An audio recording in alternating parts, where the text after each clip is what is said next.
Saya tidak pernah membayangkan ya Bitcoin ini going to zero. Apalagi kalau dinyatakan bahwa Bitcoin ini akan hilang nilainya sampai habis, sampai nol teman-teman. Saya tidak pernah membayangkan hal tersebut, tetapi belakangan ini banyak sekali berita yang membuat kita semakin takut ya, terutama di tengah kejadian bear market ini dan harga Bitcoin yang hari ke hari itu semakin turun, bahkan investor sudah kehilangan kesabaran dalam hal ini, teman-teman. Dan apakah Bitcoin ini benar-benar akan menuju nol ataupun kehilangan nilainya, value-nya? Kita akan bahas di update video kali ini ya, teman-teman. Untuk itu, let's dive in my friend. Welcome back everybody to Black Cuan. Terima kasih telah mengupdate berita kripto dari channel ini, dan di kesempatan kali ini saya akan berbicara mengenai Bitcoin yang dikatakan akan menuju nol ya, akan habis hilang nilainya. Kemudian beberapa informasi juga yang kita bahas nanti itu ada AVAX, kemudian Celsius, dan SIBA teman-teman.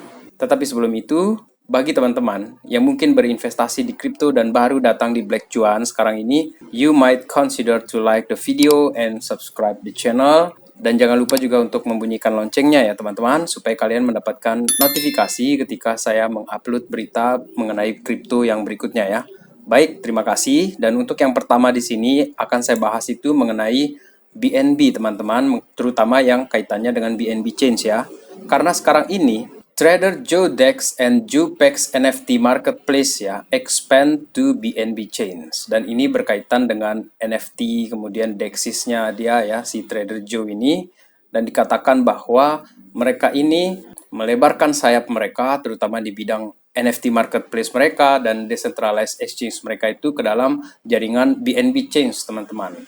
Ya, kita tahu teman-teman bahwa sekarang ini memang BNB Chains ataupun Binance ya secara khususnya itu di sini banyak diterpa oleh isu-isu miring, kemudian berita-berita yang jelek atau FVD ya. Tetapi selama itu juga teman-teman, mereka ini terus saja berkembang, terus saja mereka ini meningkatkan reputasi mereka terhadap investor teman-teman. Jadi wajar ya kalau banyak investor-investor bahkan retail pun itu lebih percaya kepada Binance teman-teman ataupun menggunakan jaringan BNB Chain seperti ini ya. Dan untuk deployment mereka ya, untuk JPEX Marketplace, kemudian Trader Joe Dex ini, itu akan komplit atau selesai nanti di kuartal pertama tahun ini teman-teman. So, this is a massive news for BNB Chains. Kemudian sekarang ini kita beralih ke berita yang kedua, yakni Avalanche teman-teman. Berita mengenai Avalanche di sini teman-teman, itu datang dari Chess is going on chain. Jadi untuk permainan catur ini akan masuk ke dalam on-chains, dan terutama mereka akan bekerja sama dengan AVAX, Avalanche di sini teman-teman. Jadi Federasi Catur Internasional ini mengumumkan ya bahwa mereka itu partner dengan Avalanche Blockchains teman-teman untuk membawa kompetisi itu ke dalam Web3 teman-teman. Dan untuk lebih lengkapnya di sini kita lihat di CoinDesk ya.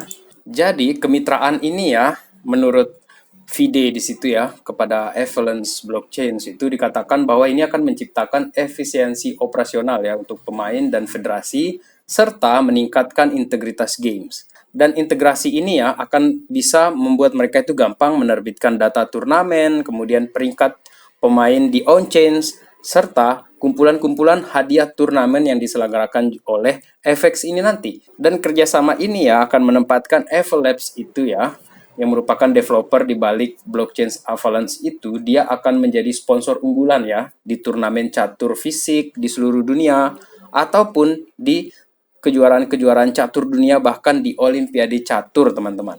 Dan untuk informasi ya teman-teman, ini bukan kerjasama pertama ya antara VD dengan FX. Jadi sebelumnya itu mereka sudah melakukan kerjasama, dan salah satunya ya di sini itu ada legenda dari catur dunia namanya itu Garry Kasparov yang sudah meluncurkan NFT-nya dia, dan ada juga play to earn chess game ya seperti Meta Chess itu yang sudah populer sekarang ini dan berjalan selama setahun belakangan, meskipun sekarang ini masih dalam beta version, tetapi ini disupport oleh Avalabs teman-teman. Jadi untuk Avalanche menurut saya baguslah project Avalanche itu ya, terutama karena Avalabs-nya mereka itu banyak sekali partnership yang bagus ke depannya teman-teman. Kemudian sekarang kita menuju ke salah satu berita yang agak-agak miring di sini ya teman-teman ya, terutama datang dari Twitter di sini karena dikatakan bahwa Twitter ini diretas dan 200 juta alamat email pengguna itu bocor teman-teman. Jadi Ternyata bukan di Indonesia saja ya, akun-akun ataupun identitas user itu diretas ya.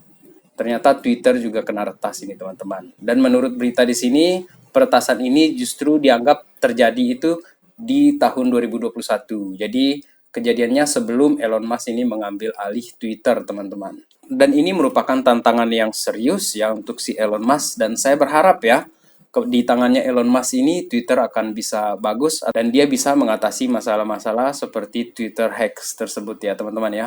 Jadi saya harap untuk Twitter kedepannya itu akan semakin bagus ya, karena cuman di Twitter aja kan kita bisa sharing, bisa ketemu dengan orang-orang langsung, berinteraksi langsung dengan nama-nama besar di sana teman-teman ya. Kemudian untuk news yang berikutnya ini masih hal-hal yang berbau negatif teman-teman. Ini datang dari former Celsius CEO ya, si Alex Mashinsky itu dituntut oleh New York State for defrauding investor. Jadi dia ini telah menipu para investornya dia, teman-teman. Dan menurut Reuters juga di sini dikatakan bahwa Celsius Networks ini memiliki hampir semua dana-dana dari customer mereka, teman-teman. Jadi memang para customer di sini tidak lagi punya kuasa ya atas aset mereka, karena mereka menggunakan platformnya Celsius itu teman-teman ya. Dan seperti dikatakan juga ya oleh Wellchart di sini ya. Jadi para user di Celsius ini sudah menyerah mereka ini karena menggunakan BTC mereka di platform Celsius tersebut, dan 4,2 juta dolar ya dalam bentuk crypto deposit itu sekarang menjadi properti Celsius teman-teman. Dan seperti dikatakan oleh komentar di sini ya, not your keys, not your coins. Untuk itu memang kita lebih aman ya menyimpan itu di wallet kita, karena kita yang punya kuncinya, kita punya key-nya, dan kita punya koin tersebut teman-teman, daripada kita menyimpan di pihak ketiga seperti Celsius ini. Dan kejadian seperti ini bukan hal yang baru ya di Indonesia sendiri teman-teman. Ini kejadiannya kan si Doni Salmanan itu kan. Jadi asetnya dia dikembalikan. Terus korban ini bisa apa? Katanya dia di sini malah korban bisa gugat atau pengajuan pilot. Lucu ya di negara kita ini, si Doni Salmanan ini cuma angkat tangan gini-gini nih minta maaf, tetapi asetnya dibalikin nih. Tetapi untuk para investor, ya siap-siap berbelit-belit urusannya. Nggak bisa langsung kita minta pertanggungjawabannya karena harus lewat verifikasi dulu, harus ditentukan dulu benar nggak kamu invest di sini. Dan karena platformnya dia ini ya merupakan binary trading tersebut ya teman-teman, dan sudah dinyatakan ilegal, ya ada sih cara yang diberikan ya di sini untuk bisa kita tempuh ya melalui gugatan secara perdata, dan di sisi lain juga korban bisa melakukan pengajuan pilot ya atas apa yang terjadi. Tetapi teman-teman, ya kita tahu lah bagaimana ribetnya kalau kita sudah berurusan dengan hal-hal seperti ini teman-teman. Untuk itu tetap waspada sajalah. Jangan tergiur untuk cepat kaya dalam semalam teman-teman. Karena bisa jadi kita terkena sama kejadian-kejadian seperti si Doni Salmanan ini ya. Ataupun investasi-investasi bodong, trading-trading bodong lainnya itu teman-teman. Karena yang baru-baru terjadi juga kan, si FTX itu juga akan bikin banyak investor rugi ya. Meskipun sebelumnya dikatakan bahwa FTX meyakinkan ya kepada orang-orang miskin bahwa uang mereka aman di kripto.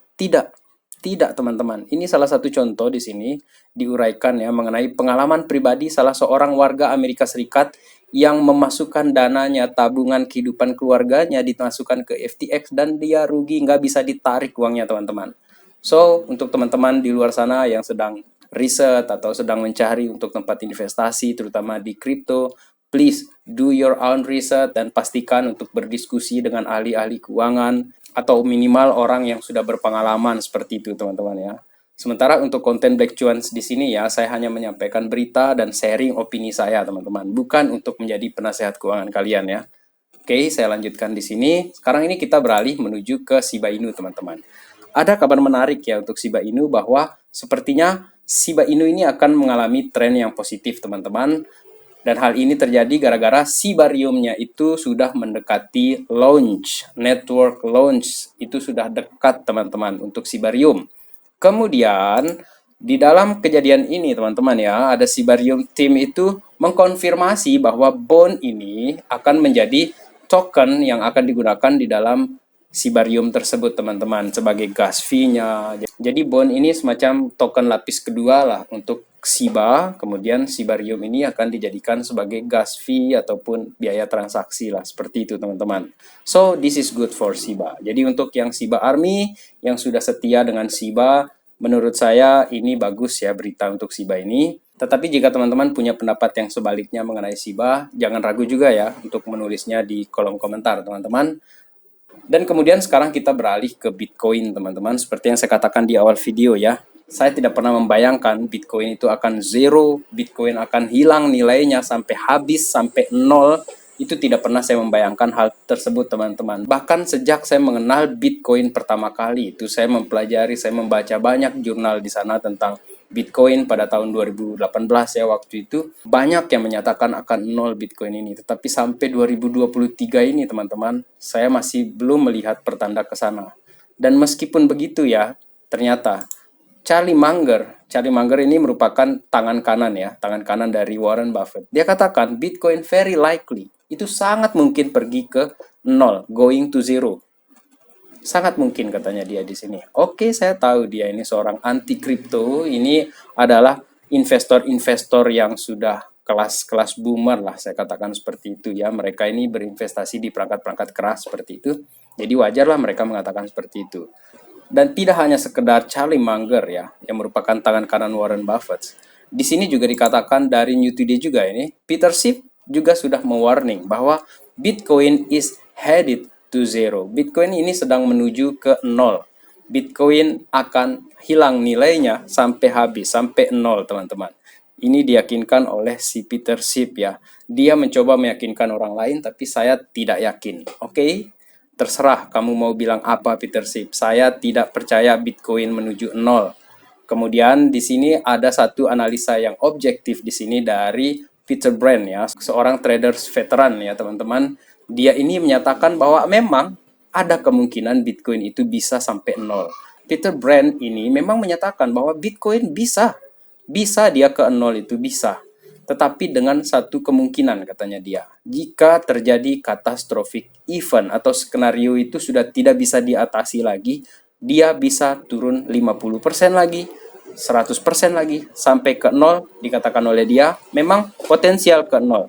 Tetapi teman-teman, setelah kejadian itu, katanya dia di sini ya, setelah kejadian itu nanti, dia akan bounce Bitcoin ini sampai 250.000 dolar. Itu dikatakan oleh Peter Brand di sini teman-teman. Jadi yang mana yang menurut kalian benar di sini? Apakah Bitcoin akan sampai nol? Betulan dia akan sampai nol karena dikatakan bahwa dia ini scam, dan tidak sedikit juga yang percaya bahwa Bitcoin ini scam. Atau seperti dikatakan oleh Peter Brand di sini, dia akan turun dulu, bahkan kemungkinan terendah katanya Peter Brand ini sampai 8.000 dolar teman-teman. Maaf ya menyatakan hal ini bukan bermaksud untuk menakut-nakuti kalian, tetapi ini murni dikatakan oleh si Peter Brand di sini. Menurut kalian bisa nggak ini terjadi? Atau jika terjadi bounce, berapa harga Bitcoin ke depannya teman-teman? Dan masih tentang Bitcoin teman-teman, ini yang terbarunya, ini dari Anthony Pompliano ya. Dia ini merupakan seorang Bitcoin Maxi ya, Bitcoin Maxi yang debat dia ini dengan seorang penulis ya, author di sini yang bernama Schellenberger MD ya, mendiskusikan tentang Bitcoin. Kemudian ya memang si author di sini ya, si penulis di sini menganggap bahwa tidak ada value, tidak ada nilai untuk Bitcoin ini. Bahkan secara bold ya dia katakan Bitcoin ini scam teman-teman. Tetapi Anthony Pompliano ini melayani saja debatnya dia, dilayani teman-teman, orang ini dilayani oleh Anthony Pompliano dan diberi penjelasan dan banyak poin-poin yang bagus yang dikatakan di sana. Jadi kalian jika ingin menonton video aslinya silakan langsung saja ya menuju ke Anthony Pompliano di sini. Kemudian teman-teman, pertanyaan terakhir sebagai kesimpulan saya di sini, bisakah Bitcoin hilang nilainya? Ini jadi kesimpulan saya juga di sini ya. Seperti dikatakan oleh Serkas di sini, bisa. Bitcoin ini bisa saja kehilangan nilainya sampai nol, sampai habis ya. Dan dikatakan oleh dia di sini, saya rangkum saja ya, bahwa jika semua negara ini memban Bitcoin, maka Bitcoin bisa jadi akan kehilangan nilainya. Tetapi, ada tetapinya teman-teman, seperti yang dinyatakan oleh idealisme awalnya Satoshi Nakamoto ya. Meskipun dia di-ban oleh negara, orang-orang ini masih bisa melakukan transaksi peer-to-peer dengan Bitcoin, teman-teman. Jadi sepertinya memang tidak ada cara untuk menghilangkan Bitcoin ini secara value, secara nilai, ataupun secara penggunaan untuk Bitcoin ini, teman-teman. Jadi meskipun negara ini akan memban Bitcoin, orang-orang yang sudah kadung cinta dengan kripto Bitcoin sepertinya akan tetap menggunakan Bitcoin sebagai jalur transaksinya dia di belakang layar ataupun menggantikan fiat ya teman-teman. Maksudnya menggantikan fiat di sini tetap mereka pakai fiat untuk transaksi sehari-hari di rumahnya ataupun di toko-toko, di mall segala macam. Tetapi untuk online transaksinya mereka akan menggunakan Bitcoin ataupun cryptocurrency teman-teman. Dan itu yang saya pahami dari sharecast di sini ya mengenai nilai Bitcoin ataupun value Bitcoin ke depannya teman-teman. Jadi jika kalian punya pendapat lain ya mengenai Bitcoin ini atau apakah kalian merasa yakin bahwa Bitcoin ini akan kehilangan nilainya ke depan, jangan ragu untuk menuliskan pendapat kalian di bawah ini teman-teman ya. Saya ingin tahu pendapat kalian, coba kalian tulis di sana. Oke, sekian video kali ini. Terima kasih telah menonton. Salam Black Cuan. Peace my friend.